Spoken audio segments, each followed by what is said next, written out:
Gonna TV, acha tukujuze. The Plug. Karibu kwenye kipindi chako pendwa kinachounganisha fursa, vipaji na biashara kutoka kila kona barani Afrika. The Plug. Mahali ambapo mawazo yanakutana. Okay, sasa tunakwenda kujua mambo machache kuhusiana na biashara. Samani, kwa majina unaitwa nani kwa mtu ambaye anatazama Gonna TV ambaye hakufahamu? Majina naitwa Dismas Pantaleo Shoki. Okay, anaitwa Dismas. Kwa muda wa miaka mingapi au unazofa muda gani toka uanze biashara hii ya kuuza vifaa vya baskeli? Na uzoefu wa miaka 15. Ana uzoefu wa miaka 15, ni mtu ambaye ana uzoefu mkubwa sana kwa muda wa miaka mingi. Okay. Kwa biashara za baskeli kwa hapa Tanga kwa msimu huu za sikukuu, kwako biashara unaiona imekaje? Msimu wa sikukuu kidogo watu wanahamia kwenye chakula na nguo. Kwa hiyo kote kidogo kunakuwa kidogo kumefifia. Anasema msimu wa sikukuu watu wanahamia kwenye bidhaa nyingine, lakini kidogo biashara kwa kidogo imeshuka, lakini tutaenda kumomba Mungu maana ndio mtoaji riziki.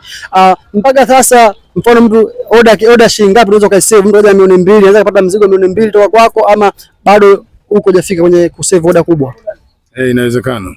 Inawezekanika pia mtu milioni 2 ukamsave. Ndio. Okay. Kwa mtu ambaye yuko mbali, yuko labda Lushoto, Handeni, anataka mzigo utume, unafanya delivery ile, anatuma pesa unamwagizia au huna huduma hiyo kwako?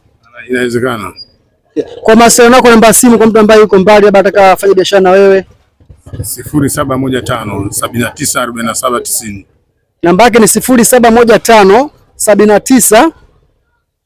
794790. Hapa tuko Gonna Dismas, barabara ya 14 mkoani Tanga. Duka ni moja tu ambapo utafika utapata bidhaa zenye ubora wa hali ya juu zaidi, matairi yenye ubora, lakini pia uzuri wake yeye anafanya delivery. Hata kama uko mbali utapata delivery. Lakini si hivyo tu, lakini pia ana baskeli za aina zote, watoto, wakubwa, pia wanakuja hapo unapata baskeli. Kwa hiyo lazima Gonna TV kuna wakati wako, na kitu kizuri zaidi ana ofa msimu huu wa sikukuu. Kwa unaweza kufika hapo ukapata bei ya ofa, lakini pia kama huna nafasi pia uko mbali, basi unaweza kutuma hela kwa njia ya simu kupitia namba zake hizo hapo, basi akakutumia mzigo wako. Neno lako la mwisho kwa Watanzania au Wanatanga ambao wanakutazama sasa?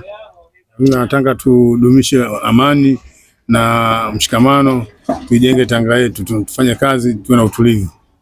Anasema Wanatanga tudumishe amani, mshikamano na tujenge Tanga yetu, tufanye kazi kwa bidii, lakini pia tuwe na utulivu ndani yetu. Huyo ni brother Dismas. Kwa hiyo kwa sasa ukitaka baskeli, kununua baskeli au vifaa vya baskeli, utafika kwa brother Dismas hapa mkoani Tanga, barabara ya 14. Ulikuwa nami Shilo the Sky, kipindi chako pendwa ni The Plug Africa, assignment ya business plan, assignment ya business. Asante sana.